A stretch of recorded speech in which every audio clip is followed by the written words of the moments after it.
Gente, vamos tentar. Tô fazendo de tudo, mas tá complicado hoje, meus amigos queridos. Estou fazendo de tudo, porque a minha vontade de fazer essa live é muito grande, mas está complicadíssimo. Só que, como eu prometi, e como eu sei que tem gente assistindo que vai fazer prova, eu não quero deixar, não quero desistir fácil. Se eu, afinal de contas, digo lá para o meu pessoal, o pessoal que faz coach comigo, eu falo, não quero ninguém desistindo fácil. Eu agora vou desistir por causa da internet? Não vamos lá, vamos lá. E isso vai continuar saindo concurso, sim, se Deus quiser. Vamos lá, meus amores. Então, estão saindo vários editais aí na praça, né, meu amor? Então, vamos lá? Então, continuando aqui. Não é a sua net, não, amor. Tá difícil mesmo, tá difícil pra caramba. Luzinha, você tá na live, Lu? Minha Luzia do coração, você tá na live? Você estava na live ainda há pouco. Quando eu ia falar com você, caiu. Mas vamos lá. Isso, MS Delta. É, Mato Grosso do Sul. Olha lá. Isso. Vamos lá. Então, queridos, continuando aí a nossa live. Sabe aquele artigo 366 do CPP? Aquele que diz que o réu está por edital, que não constitui advogado, que não comparece nem constitui advogado, para ele ficar suspenso o processo e o prazo da prescrição. Eu quero dizer para vocês que, em se tratando de lavagem de capitais, não cabe a aplicação desse dispositivo, ok? É o artigo 2º, parágrafo 2º da lei. Não cabe 366 do CPP em se tratando do processo de lavagem de capitais, ok? Olhem só, a lei de lavagem de capitais, ela também fala da questão da perda do cargo. Perda do cargo, inabilitação para o exercício de qualquer outro cargo, emprego ou função, pelo dobro do prazo da pena imposta. Aqui, no artigo 7º, nós temos efeitos que são considerados efeitos automáticos da condenação, ok? Vejam, uma coisa que nós poderíamos perguntar. Quais são os bens jurídicos tutelados na lei de lavagem de capitais? Queridos, controvérsias existem com relação à lavagem de capitais e aos bens jurídicos tutelados. Bem, há quem diga que o bem jurídico tutelado é o mesmo bem jurídico do crime anterior, há quem diga que o bem jurídico tutelado é a administração da justiça, outros dizem que é a ordem econômico-financeira e ainda há, majoritariamente, quem diga que se trata de um crime pluriofensivo, que tutela a administração da justiça e a ordem econômico-financeira. Ok? Muito bem. Então, vamos. Então, é crime pluriofensivo. Olha só, quero também que vocês saibam uma coisa, que com relação às medidas assecuratórias. As medidas assecuratórias estão previstas no artigo 4º, tá ok? Então, o juiz pode perfeitamente decretar medidas assecuratórias com relação àqueles bens que muito provavelmente estão envolvidos ou são fruto da lavagem de capitais, certo? Então, vejam, eles podem ser instrumento, podem ser produto ou proveito do crime de lavagem de capitais. Nesse caso, esses bens podem ser objeto das denominadas medidas assecuratórias. Uma coisa que eu quero dizer para vocês, busca e apreensão, esses bens podem ser objetos de busca e apreensão, por exemplo. Esses bens, eles podem sofrer as medidas assecuratórias previstas nessa lei, nos termos do artigo 4º. Muito bem. Esses bens poderão ser devolvidos ainda no curso do processo? Poderão. Desde que agora, invertendo-se o ônus da prova, aquele ou o próprio acusado ou o interessado, ele comprove que não há nenhuma relação entre aquele bem e a lavagem de capitais. Só que uma coisa eu quero que vocês prestem atenção, que é a que se refere a hipótese de que não será pedido de liberação qualquer, sequer conhecido, sem o comparecimento pessoal do acusado ou de interposta pessoa a quem se refere o caput. Ok? Ou seja, essa interposta pessoa é aquela pessoa que tenha interesse direto com relação àquele bem. E tem que ser feita a devolução pessoalmente. Tá certo? Então tem que haver comparecimento pessoal. Agora, às vezes, os bens que são objeto de medidas assecuratórias, eles são bens ou de difícil conservação ou bens que são perecíveis. E eles podem ser, nesse caso, alienados antecipadamente, certo? Essa alienação antecipada, ela trata o artigo 4º, letra A da lei, tá ok? E veja que não pode ser alienado antecipadamente o bem por valor inferior a 75% da avaliação que se fizer desse bem. Gente, nós estamos ainda aí ou tá travando? Me fala para eu não ficar falando à toa, que eu estou achando que eu tô falando à toa. Travou. Não vai ter jeito não. Infelizmente, não vai ter jeito da gente fazer a live.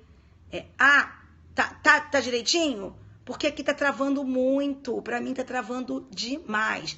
Então, vamos lá. Então, vamos continuar.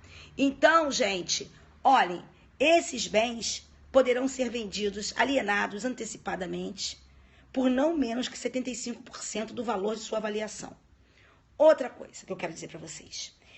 Na lei de lavagem de capitais, são previstas regras de compliance lá a partir do artigo 11, tá ok? O artigo 11 e seguinte, eles estabelecem as regras de compliance, certo? E aí, se perguntarem para vocês em que consistem as regras de compliance, basta que vocês leiam lá do artigo 11, isso aí vocês podem fazer a leitura. Agora, vamos lá, presta atenção. A lei traz a possibilidade de que dados cadastrais sejam requisitados diretamente pelo Ministério Público ou pelo delegado de polícia, sem necessidade de autorização judicial. Não esqueçam. Então, mesmo que não exista autorização judicial, delegado de polícia e Ministério Público poderão requisitar diretamente os dados cadastrais. Mas dados esses que dizem respeito à qualificação dos investigados. Tá certo? Muito bem. Óbvio que não poderá se fazer a quebra de sigilo constitucional sem autorização judicial. Mas esses dados cadastrais podem ser quebrados requisitados diretamente pelo delegado de polícia ou pelo Ministério Público. Repito, dados cadastrais que tenham relação com a identidade, a qualificação pessoal, a filiação e o endereço das pessoas investigadas, independente de autorização judicial. Isso está no artigo 17b. Artigo 17b, óbvio. Agora eu lembro, isso não significa quebra de sigilo constitucional, tá? São os dados básicos referentes à qualificação da pessoa. A quebra do sigilo constitucional continua dependendo de autorização judicial. Por favor, repito, só para dados referentes à qualificação pessoal, filiação e endereço. Esses podem ser requisitados diretamente pela polícia ou pelo Ministério Público. Outra coisa, queridos do coração, não há lavagem de capitais praticada de forma culposa. A lavagem de capitais sempre é praticada na modalidade dolosa. Mas, professora, dolo serve também o eventual? Bem, a regra é que se possa lavar dinheiro tanto com dolo direto quanto com dolo eventual. Só existe uma modalidade de lavagem de capitais que exige dolo direto. Isso é importantíssimo. Só há uma modalidade de lavagem de capitais que exige o dolo direto. Que modalidade de lavagem de capitais exige o dolo direto? É aquela prevista no artigo 2º, inciso 2 da lei. Tá certo? No artigo 1º, parágrafo 2º, inciso 2, repito. Artigo 1º, parágrafo 2º, inciso 2. Esse crime, essa modalidade de lavagem de capitais, só admite modalidade dolosa, tá? Não há possibilidade de lavagem de capitais dolosa com dolo direto. Então, vamos lá. Deixa eu repetir aqui porque deu uma travada. Vamos lá. Todas as modalidades de lavagem de capitais hão de ser praticadas com dolo, direto ou eventual. Porém, existe uma que, excepcionalmente, só admite o dolo direto. E qual é essa modalidade que só admite o dolo direto? É a do artigo 1º, parágrafo 2º, inciso 2, que fala da conduta daquele que participa de grupo, associação ou escritório, tendo conhecimento que sua atividade principal ou secundária é a lavagem, é dirigida à prática da lavagem de capitais. Como é que eu sei que esse crime só admite a modalidade do dolo direto? Porque ele diz que a pessoa que participa do escritório, da empresa, tendo conhecimento que a sua atividade se dirige à lavagem de capitais. Então, se ele tem dolo eventual, se ele supõe que isso aconteça, mas ele, enfim, ele assume o risco de que isso aconteça e ainda assim ele trabalha ali, isso não é hipótese de cometimento desse crime, porque será necessário que ele saiba, que ele tenha conhecimento. Se ele não tem, ele assume o risco que seja. Isso não caracteriza esse crime, porque esse crime exige que o autor tenha conhecimento de que aquilo se destina à lavagem de capitais. Por que isso é importante? Escute uma coisa. Vocês já ouviram falar da teoria da cegueira deliberada, ou teoria da evitação da consciência, ou teoria chamada willful blindness? Já ouviram falar? Ou ostrich instructions? Todas essas são expressões sinônimas. Vou repetir.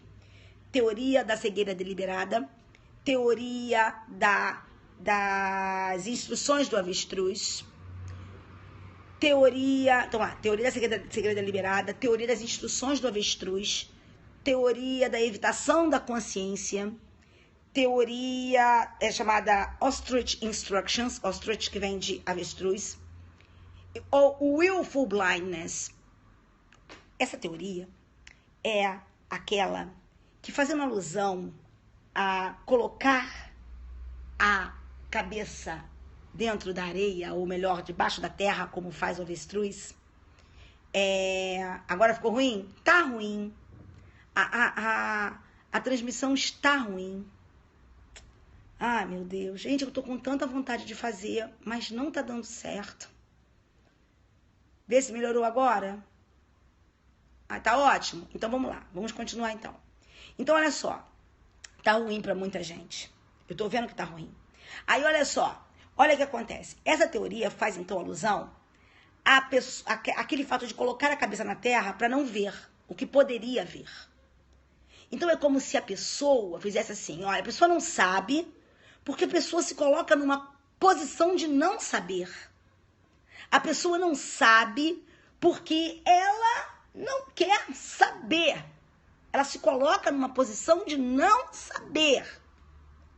Essa teoria, se você prova que a pessoa está se colocando numa posição de não saber, se a pessoa está se colocando numa situação em que ela evita ter consciência do fato, consciência de que aquilo ali esteja acontecendo, na verdade, isso faria com que se provasse que ela tem pelo menos dolo eventual com relação à prática do ato de lavagem.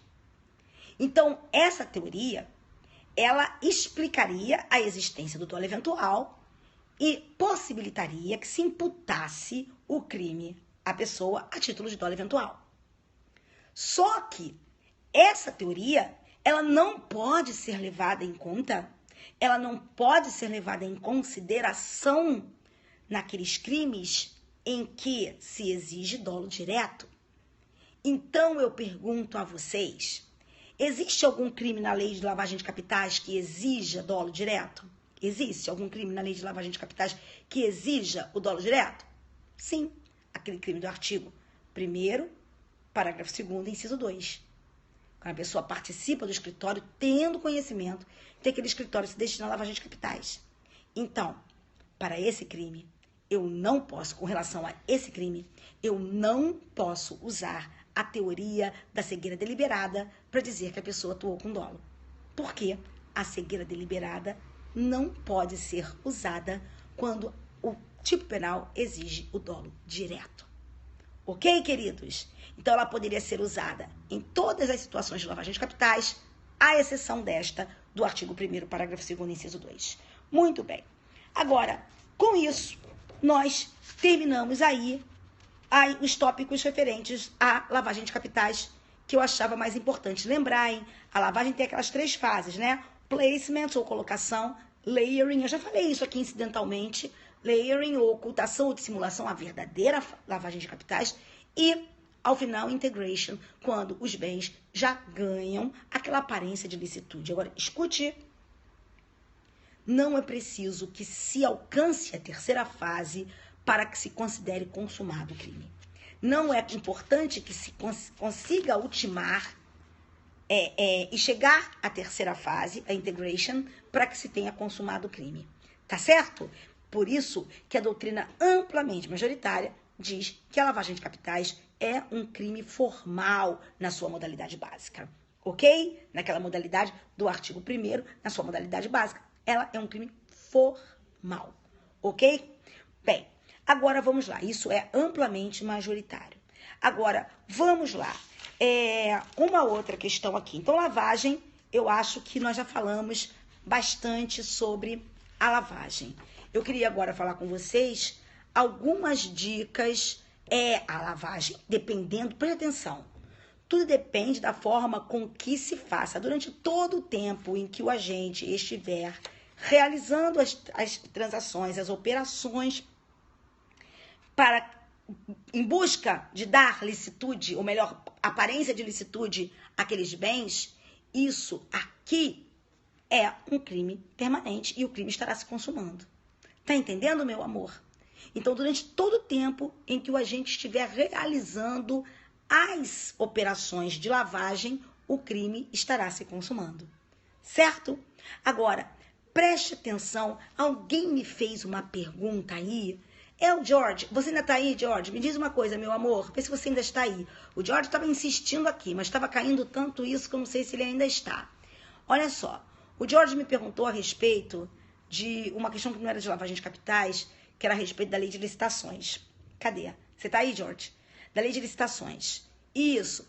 Ele me perguntou se na lei de licitações realmente a perda do cargo é efeito automático da condenação. Não foi essa a sua pergunta, meu coração?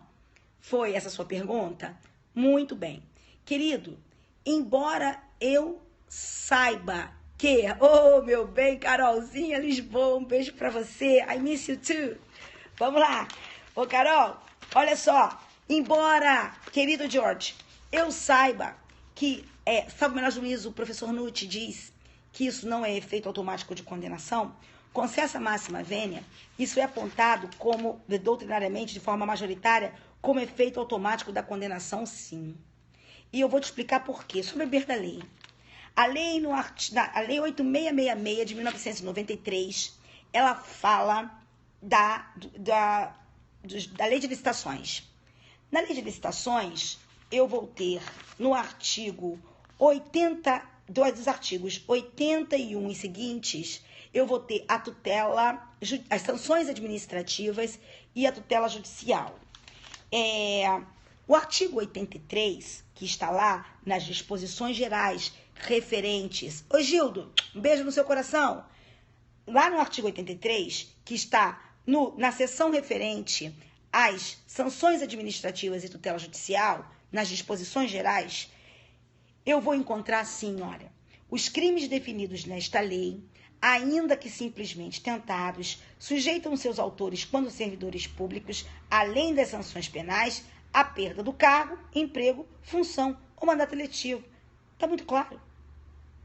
Está muito claro. A lei não faz essa perda se condicionar a nenhuma declaração nesse sentido pelo magistrado na sentença. Quando isso não é efeito automático da condenação, a lei faz aquilo que, por exemplo, fez lá na lei de racismo, no artigo 18. Os efeitos de que tratam os artigos 16 e 17 não são automáticos. Vamos lá, botou o resp aí. Poxa, já sabia que ia falar isso. 1224666 STJ. Vamos lá, vamos embora. Olha aqui. A lei, quando quer que esse efeito não seja um efeito automático, a lei, ela faz este efeito depender de declaração e motivação do magistrado na sentença. Certo? A lei não faz depender. Então, esse efeito é automático. Agora, escute o que muitos não entenderam, o que muitos não entendem, quando, inclusive, por isso que eu não gosto desse negócio de vocês pegarem alguma coisa que escreveram de um julgado e colocarem como se tivesse certo. Porque vocês têm que ler o julgado. Vocês têm que entender o que disse o julgado. Presta atenção. Todas as vezes, escutem, todas as vezes que a lei falar de perda de cargo como efeito da condenação na legislação especial, presta atenção, todas as vezes em que a lei falar de perda de cargo do funcionário público na legislação especial, é óbvio que para que a pessoa venha a perder o cargo em virtude do disposto na lei, será necessária a existência de um vínculo, de um link, de uma vinculação entre aquilo que a pessoa fez, ok? E o cargo que ela ocupa. Entende? Então, por exemplo, a lei de tortura fala que funcionários públicos condenados perderão seu cargo. Agora, a quem? E aquilo ali é o efeito automático de condenação. Agora, a quem se aplica aquele efeito? A qualquer funcionário público? Por exemplo, eu sou funcionária pública. Eu posso torturar meu filho. Eu posso torturar meu filho na qualidade de mãe. Eu não estarei torturando meu filho na qualidade de funcionária pública? Escuta. Então, neste caso, eu só não vou poder perder o meu cargo automaticamente. Por quê? Mas a questão não é de ser automático. A questão é que aquele dispositivo não se refere a esse caso meu. Porque para eu aplicar, deveria haver uma vinculação entre o meu cargo e o crime que eu pratiquei. Se não existe nenhuma vinculação, eu não perco o cargo. É isso que se quer dizer. Agora, o fato de o efeito ser automático ou não automático, não é isso. É depender ou não depender da colocação na sentença e da fundamentação na sentença. Da declaração na sentença e da fundamentação na sentença. Sacaram o que eu quis dizer? Entenderam o que eu quis dizer? Então, por exemplo, eu vou repetir. Se eu pratico um crime de licitação, sou funcionária pública, mas não faço isso me valendo do fato de ser funcionária pública, a mim não se aplicará o artigo 83, por uma razão muito simples. Eu não pratiquei na qualidade de funcionária pública isso aqui. Se eu tivesse praticado, pela lei é isso sim. Pela lei é essa a solução sim. Vocês estão entendendo? É essa a minha solução sim. Tá? Porque, eu repito, não vamos... Jorge, você ainda tá aí, Jorge? Ainda tá aí, querido, pra eu poder saber? Tá caindo muito, gente. Então vai ficar tudo preto pra mim, depois volta. Vai ficar tudo preto, depois volta. Aí eu não tô sabendo aqui usar. Não tô sabendo quando vocês estão, quando vocês não estão, quando caiu, quando não caiu. Tô vendo coraçãozinho, mas quantas e quantas vezes eu coloco coraçãozinho e a transmissão tá off. Entendeu? Tá tudo ok? Ô Jorge, você tá aí? Você entendeu o que eu falei, meu amor? Você entendeu o que eu falei? Tá? O que não confunda as coisas. E é por isso que eu fico com muito receio daquilo que vocês leem, sabe? Porque vocês não podem, queridos, pegar uma coisa pronta para ler, não. Vocês têm que interpretar também. Vocês têm que parar lá para fazer a leitura, sabe? O que tá dito? Quer ver? Eu vou dar um exemplo para você. No outro dia eu vi num site que o Supremo não acatou, ou que o Supremo não acatou a tese da abstrativização com relação ao artigo 5210 da Constituição. Queridos, essa afirmação está errada. Ué, professor, ele acatou? Não, ele nem acatou e nem deixou de acatar. Ele simplesmente não resolveu. Foi naquela reclamação, salvo o melhor juízo, 4335 do Acre. Ele nem acatou, nem deixou de acatar. Ele simplesmente não resolveu. Por quê? Porque naquela reclamação aconteceu lá a superveniência da súmula vinculante 26 e os ministros que faltavam votar disseram, gente, isso aqui acabou, não tem mais sentido a gente julgar isso, agora tem a súmula vinculante 26. Se foi antes de 29/3/2007, 1/6 para progredir. Se foi depois, 2/5 ou 3/5, acabou. Estão entendendo? Então, não julgou nem que coubesse, nem que não coubesse. Eu tenho muito medo dessas afirmativas nesses sites. Muito medo, tá? Porque, eu repito, é preciso que vocês façam a leitura para que vocês cheguem à conclusão do que foi feito. E, por exemplo, por acaso, essa hipótese aí, dessa reclamação do Acre, eu sei bastante porque isso foi objeto, na época, dos meus estudos. Na época, isso foi objeto dos meus estudos lá no mestrado. Entende? Em que eu falava de decisões com forças de vinculação, enfim. Então, com relação a isso, eu espero que você tenha entendido. Tá certo, meu amor? Tá? Então, queridos, eu vou ficar por aqui na nossa live de hoje. Eu queria falar mais coisas. Eu preparei aqui também para nós falarmos de outras tantas coisas, por exemplo, com relação ao abuso de autoridade. Mas eu tô achando que tá caindo muito. Eu não sei como é que tá agora ainda aí a live pra gente. Por isso que eu estou com receio de continuar e a gente acabar. Mas vamos fazer uma rapidinha? Vamos tentar fazer rapidinho aqui? Vamos tentar fazer? Eu falei que não tinha hora para terminar. Vamos tentar fazer. Enquanto der, a gente faz. Vambora? Vambora, vamos tentar fazer? Então, vamos lá. Olha só. Primeiro, gente, abuso de autoridade. Aquela representação lá é condição de procedibilidade para ação penal? Não, não é condição de procedibilidade. Aquela representação lá é notícia crimes, tá ok? Então, qual a ação penal no crime de abuso de autoridade, gente? De natureza pública incondicionada. Muito bem. Agora vamos lá. O crime de abuso de autoridade é um crime próprio. Por que o abuso de autoridade é o crime próprio? O crime de abuso de autoridade é próprio porque ele exige do sujeito ativo uma qualidade especial. Qual a qualidade? Ser agente de autoridade. E o que significa ser agente de autoridade? O conceito de agente de autoridade está no artigo 5º da lei.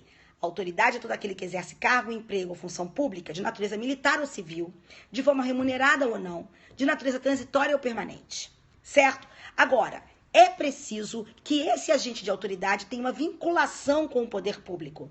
Ou seja, um funcionário aposentado, ele pode ser sujeito ativo de abuso de autoridade? Não, porque ele não tem mais vinculação com o poder público. Ok? Outra coisa, a questão aqui de pessoas que exercem munos público. Aqueles que exercem munos público não podem ser sujeitos ativos de crime de abuso de autoridade. Porque abuso de autoridade, você tem que ser autoridade nos termos da lei. Exercer cargo, emprego ou função pública. Quem exerce apenas munos público não pode ser sujeito ativo de abuso de autoridade. Certo?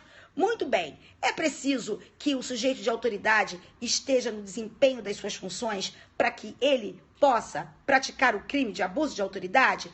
A resposta é negativa. Ele não precisa estar no desempenho das suas funções, ele precisa se valer das suas funções. Ele não precisa estar no desempenho, ele precisa se valer da função que ele exerce, do cargo que ele ocupa. Já é suficiente. Então, eu posso abusar da minha autoridade mesmo fora do Ministério Público, me valendo do fato de ser promotora.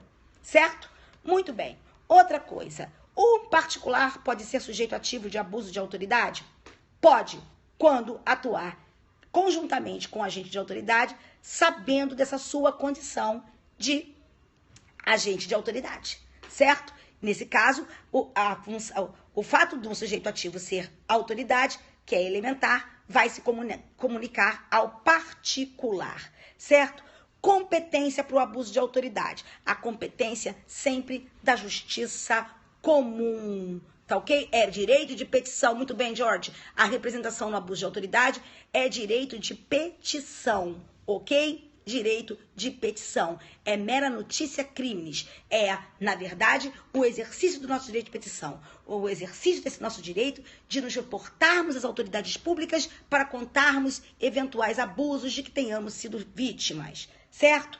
Vamos lá. Uma outra coisa. Então, a competência é sempre da justiça comum. Nunca é da justiça militar. Ainda que praticado por militar, o crime de abuso de autoridade é sempre da competência da justiça comum.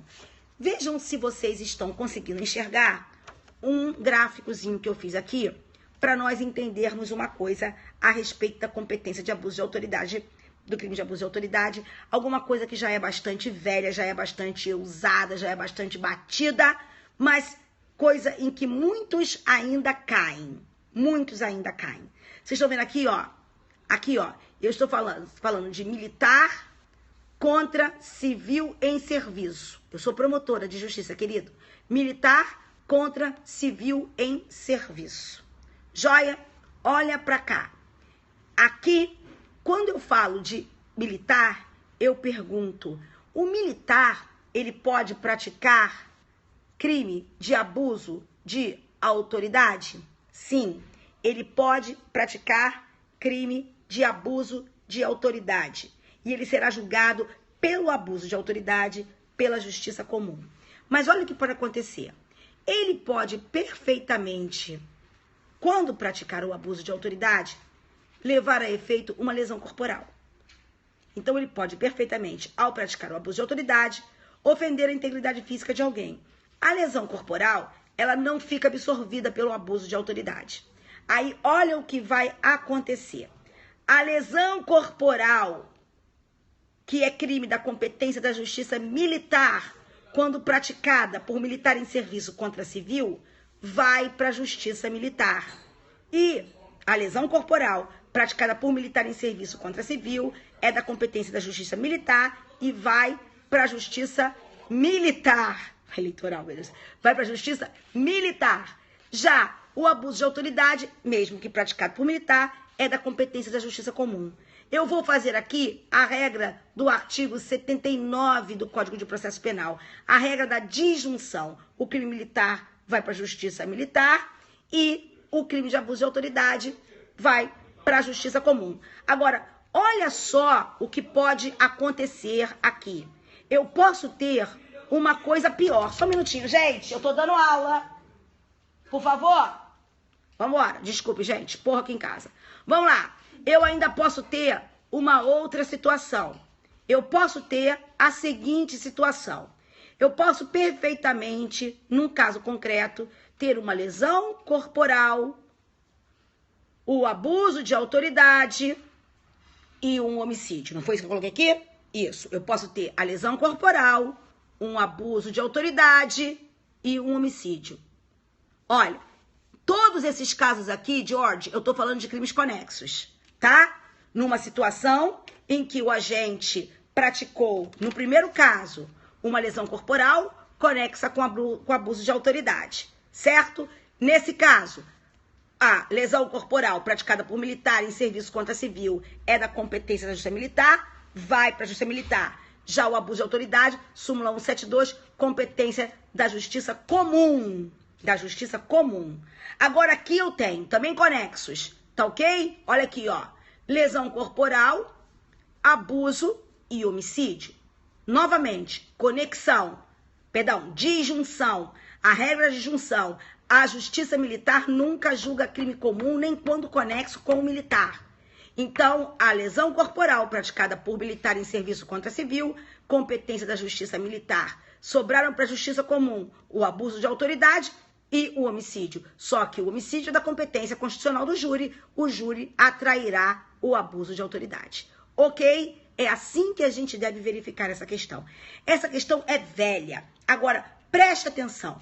Essa questão, quando cai, ela sempre cai com lesão corporal. Mas ela poderia cair, como uma vez a OAB tentou fazer, mas acabou que teve que anular a questão. Ela poderia cair, por exemplo, com outro crime militar qualquer, como, por exemplo, o crime de corrupção passiva. Ora, o raciocínio é o mesmo. O crime militar, nos termos da súmula 90 do STJ, vai para a justiça militar. E o abuso de autoridade vai para a justiça comum. E se tiver um homicídio conexo, aí o tribunal do júri vai puxar também o crime de abuso. Ok, queridos do coração? Bem, então vamos lá. Continuando aí. Atende aqui o interfone. Seu irmão chegou do jiu-jitsu. Vamos lá. Então, queridos do coração, continuando aqui. O abuso de autoridade, ele é sempre um crime de menor potencial ofensivo. A perda do cargo no abuso de autoridade, ela não é efeito de condenação, nem automático, nem não automático. A perda do cargo é pena, é sanção principal no abuso de autoridade, ok? Então, o sujeito condenado por abuso de autoridade pode perder o seu cargo. Isso é pena. Professora, mas o juiz vai ter que decretar essa pena? Não, porque se você verificar, o artigo 6º, parágrafo 3º da Lei de Abuso de Autoridade, diz que as penas para o abuso de autoridade são multa, detenção até 6 meses e perda do cargo. E o parágrafo 4º diz que as penas do parágrafo 3º poderão ser aplicadas alternativa ou cumulativamente. Então, o juiz pode perfeitamente condenar e não aplicar a sanção principal, que é a perda do cargo. Lembrar, aqui a perda do cargo é sanção principal, não é efeito de condenação. Muito bem. Agora, venha cá.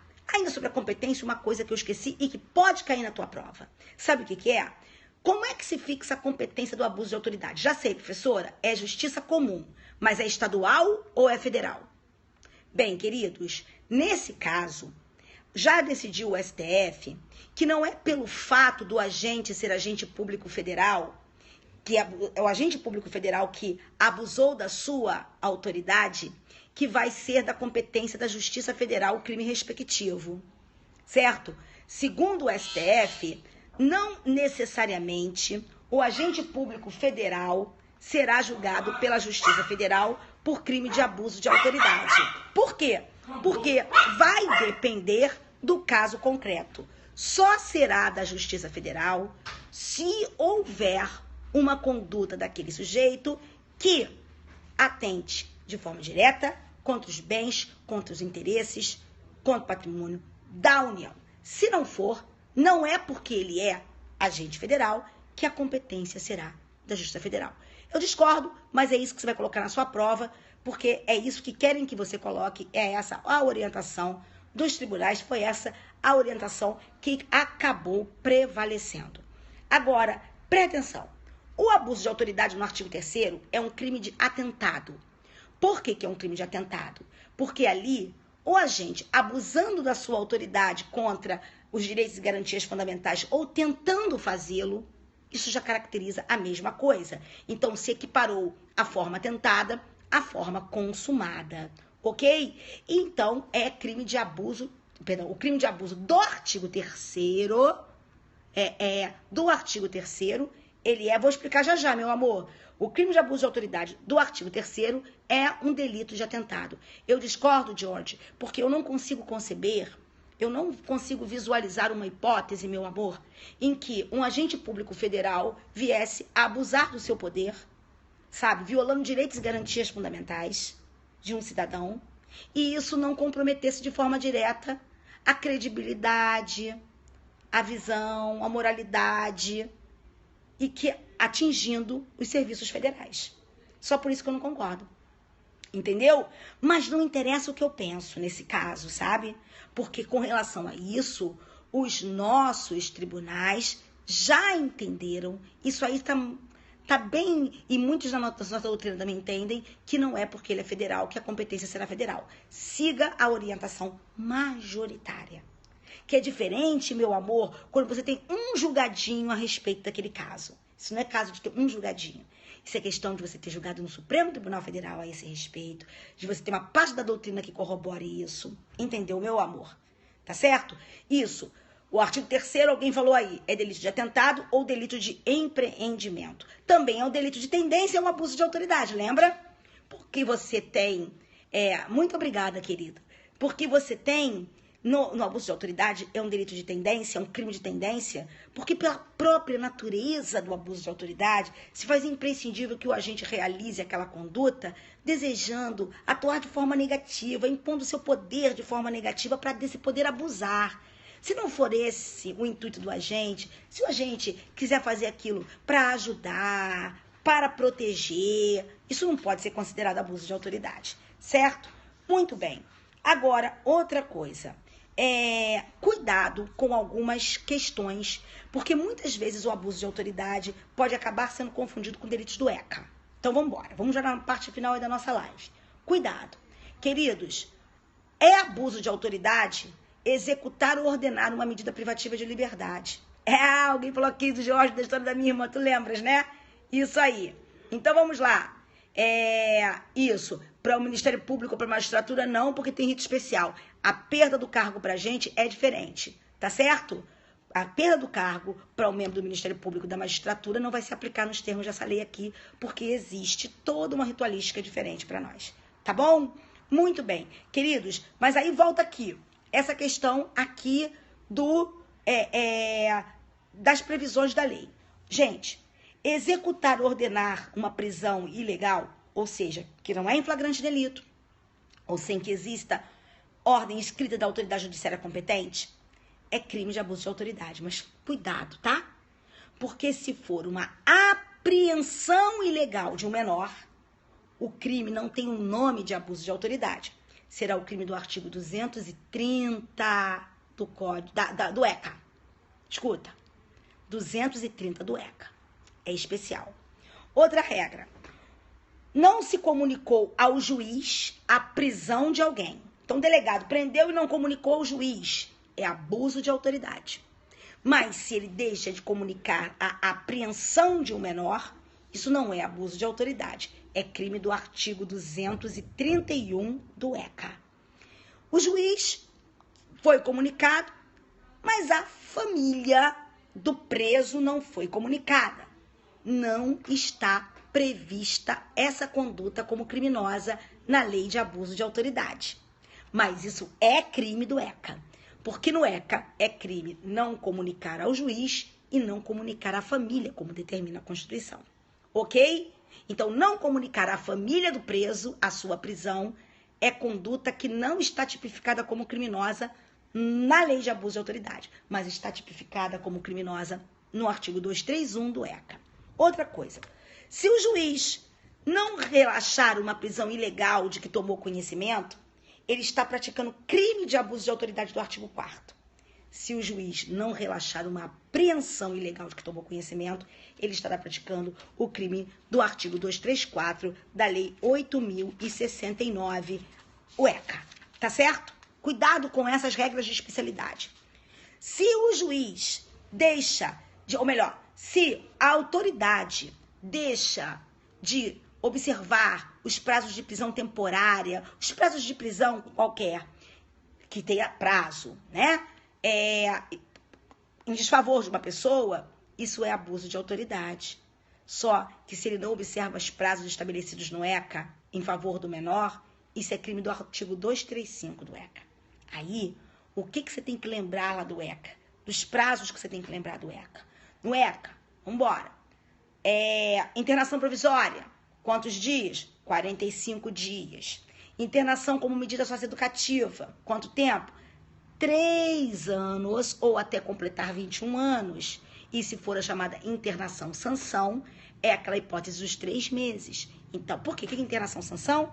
Aquela internação que se decretou porque a pessoa não cumpriu, de forma injustificada, não cumpriu medidas anteriormente impostas. Aí ela pode ser submetida à internação.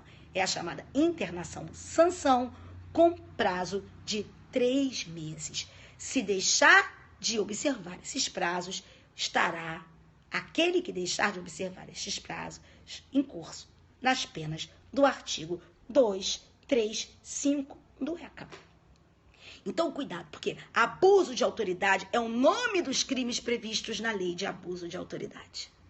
Certo, queridos do coração? Então, não esqueçam. Essas foram algumas dicas que eu dei. A live durou tempo, né? Porque eu tô aqui já tem mais de uma hora, não tem, gente? Já não tem mais de uma hora que a gente tá fazendo essa live. Então, eu só fico chateada porque caiu pra caramba.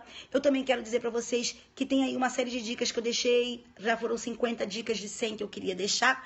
Aqui já teríamos mais, mas com certeza mais de 50. Porque eu, só pelas minhas anotações aqui, já seriam mais de 53 dicas. Tá ok? Mas vocês olhem também aquelas outras dicas e, havendo qualquer dificuldade na interpretação dessas coisas, desses textos, deem 2 horas e meia de live.